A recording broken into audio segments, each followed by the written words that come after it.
let's say I'm thinking about my daughter now, so I'm gonna go back to cooking, right?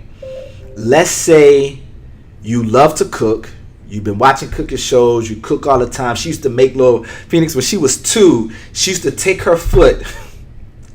She gets so embarrassed when I explain this. She used to take her little foot, use it as a bowl, stir stuff on it, chop up stuff on it, and then the other foot was the baby. And then she would scoop off the one foot and feed the other foot.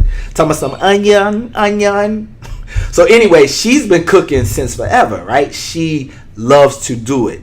I started putting her in little culinary cooking courses because at first I wasn't eating the cooking because my palate is what I'm saying. Like I'm refined is what I wasn't.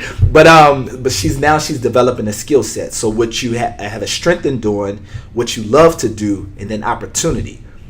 Does that mean she should go open a restaurant? Should she be a caterer? You know what's growing right now around the country? There's several industries